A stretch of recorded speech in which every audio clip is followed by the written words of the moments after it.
This is what the shaitan wants to make people believe. This is what the dunya wants to make people believe. That when you go into the malls, right, in America, the malls literally are telling people there's no time. You see, it's like Disneyland. If you go to Disneyland, which is part of the importing of the American religion, Mickey Mouse is probably going to be with the idols in hell, burnt, like these other idols. Because it's the seal of goodness in their deen.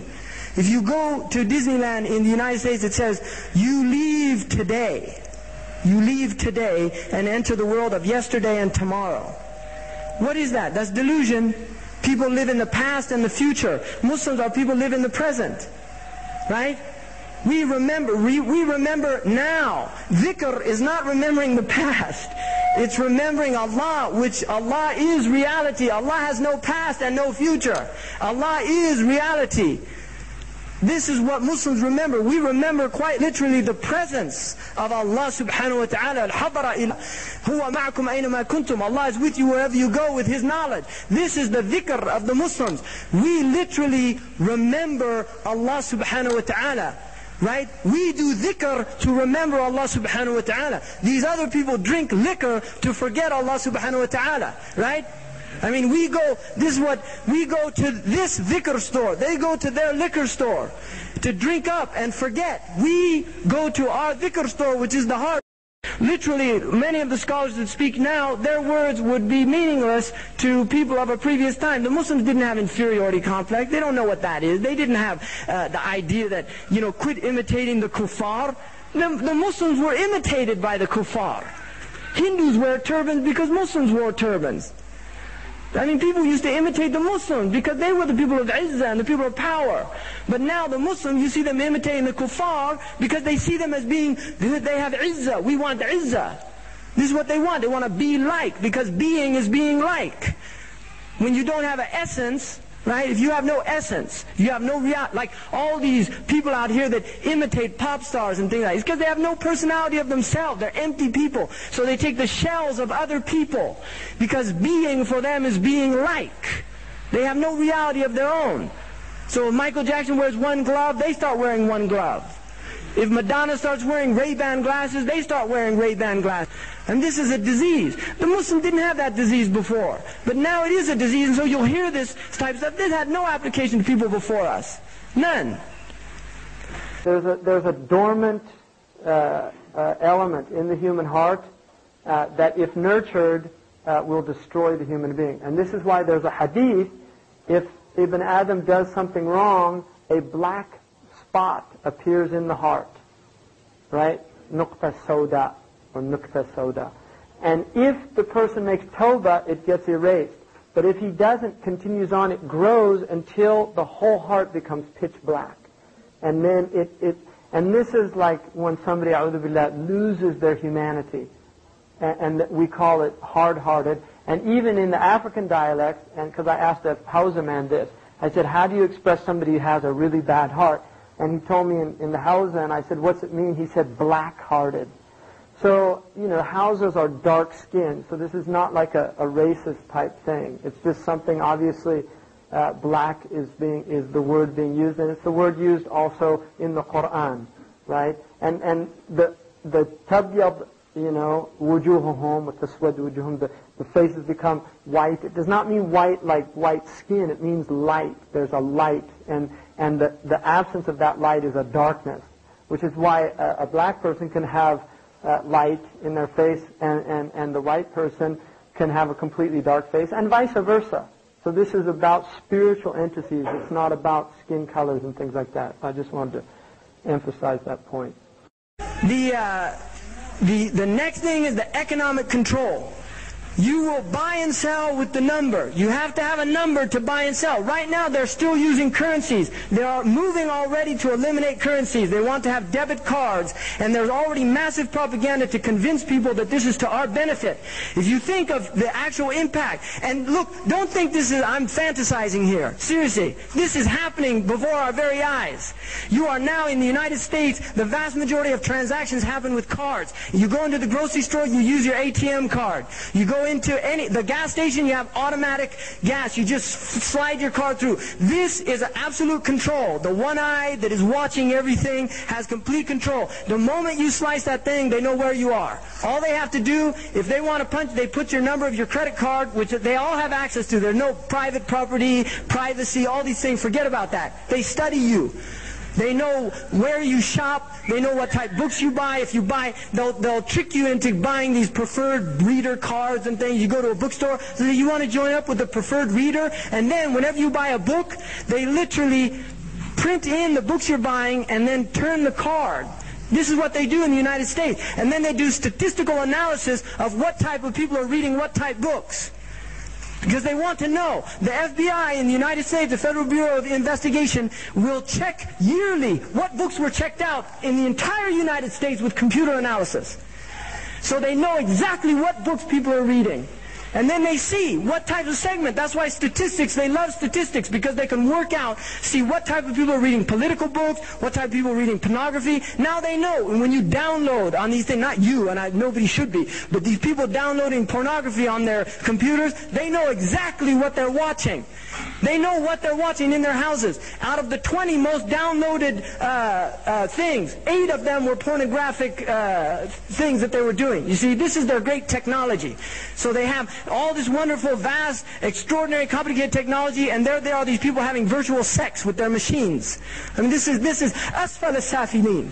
Look at what the shaitan does to human beings. Turn them into pathetic creatures in front of electronic impulses stimulating their neurological cells until they enter into this. I mean, this is pathetic.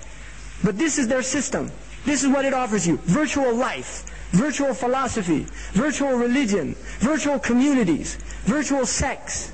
This is all, no, we want the real thing. This is a Muslim want the real thing. We want human transaction. So the next thing, this economic thing of the Dajjal system, is to eliminate money so that you only buy with the number. Everybody has to have a number. And they're moving towards it. This will also eliminate free trade between people. In other words, you have to pay taxes on everything that you do. And I'm not advocating that you don't pay taxes.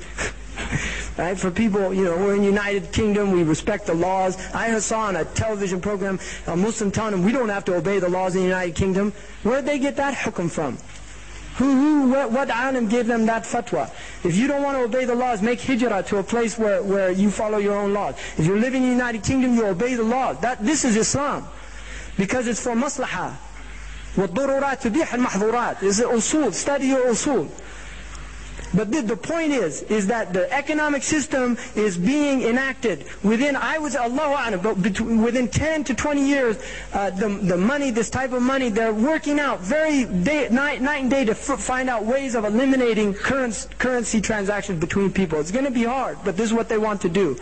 If they sense anything, fish are constantly aware, because like the Arabs say, al-hut yabla hut. One fish, big fish eat little fish. So fish are always aware. There's a lot of animals that have, they'll only come out of their shell like a turtle. It'll come out of the shell. If it senses any danger, it goes back into the shell. There's animals that's their hole, the same thing. They'll run back to their hole. The jarbu' has two, one there, it checks. If it's safe, it'll go out. If it's not, it goes out the other one. It's called a nafqa, which is where the Arabs get munafiq from, because that's where hypocrites are. Always have exit strategy. But that's why Allah says that these people are more astray than animals, because animals are not in a state of heedlessness about the danger that is threatening them. But humans are in heedlessness. They lie around. An animal, if they sense fire, they immediately run. You watch any animal, you put fire near an animal and they flee. What do people do? They see a fire, they say, let's go check the fire out. They're curious. Because this is the type of heedlessness. Man is so clever, his cleverness kills him. This is the state of human beings. But Allah warns of that state. Allah subhanahu wa ta'ala says about the people of the cities, أَفَأَمِنَ أَهْلَ الْقُرَىٰ أَنْ يَأْتِيَهُمْ بَأْسُنَا بَيَاتٌ وَهُمْ نَائِمُونَ Do people feel safe in these cities, that our harm won't come in the nighttime while they're sleeping? أَوَأَمِنَ أَهْلُ الْقُرَىٰ أَنْ يَأْتِيهُمْ بَأْسُنَا ضُحًى وَهُمْ يَلْعَبُونَ?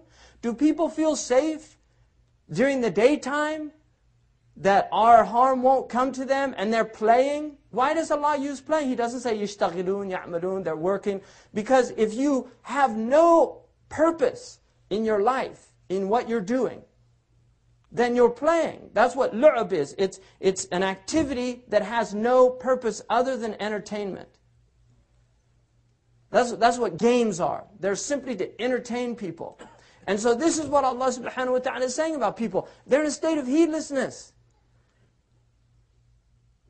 أَفَأَمِنُوا مَكْرُ اللَّهِ? Do they feel safe from the design of God? فَلَا يَأْمَنُوا مَكْرُ اللَّهِ. The only people that feel safe from the design of God, who are they? الْقَوْمَ الْخَاسِرُونَ, the losers. The losers. إِنَّ الْإِنسَانَ وَالْعَصْرِ إِنَّ الْإِنسَانَ لَفِي خُسْرٍ. Same word. قَوْمَ الْخَاسِرُونَ.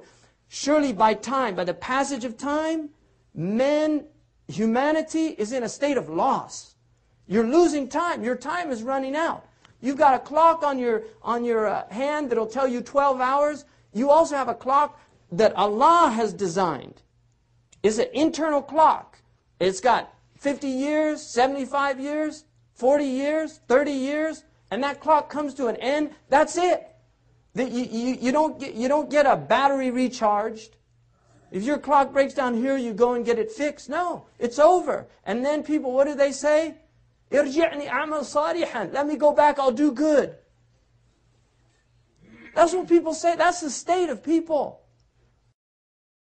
ليري فرعون وهامان وجنودهما ما كان منهم يحضرون. To show Fir'aun all these political tyrants, and to show Haman all these multinational economic, political, economic powers that are literally subjugating, humiliating, stealing the minerals and resources of Muslims and human beings all over the world in order for them to play golf on the weekends. And then you have junudahuma, those like the Pentagon and all these powerful militaries that go around tyrannizing people and humiliating people, bombing innocent civilians, gassing human beings. We had Kurdish human beings that were gassed.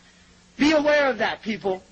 Kurdish human beings living in villages, mothers with their babies gassed by these people. This is how they feel about human beings. This is how they feel about it. Those gas bombs weren't made in those countries. They're made by the same people that bring good things to life. And this is not a joke. This is reality, people. This is reality. And if you don't like it, go back to sleep. But this is reality. You're all adults, and you better start just being aware of what kind of world we're living in and what we have to do to make some changes. Because the changes aren't going to come around if we just keep sleeping along, dozing along, putting on the snooze button. Because the alarm clock keeps going off. Allah has given us enough warnings, and we just sit around. But Allah says that He promises to show Fir'aun, Haman, and his armies what they were fearing from these people. You see, when the day that they wake up, the day that they say, we're not going to take any more. I mean, this is what has to happen. But if we stay in this state of just taking in all these things and believing all the lies and going on as if nothing's going to get better and change, Muslims, we don't despair. Muslims are not people of despair. This is not our deen. We're people of hope. We're people of Allah subhanahu wa ta'ala. Allah is our Mawla. Allah is our Mawla, and we should be aware, La hawla wa la quwwata illa billah. There is no strength and no power except by Allah subhanahu wa ta'ala. I mean, this is it. This is reality. And I really hope that all of you, including myself, and I include myself in every talk that I give because I need my own advice as much as anybody else, that we have to become people of jid, of seriousness,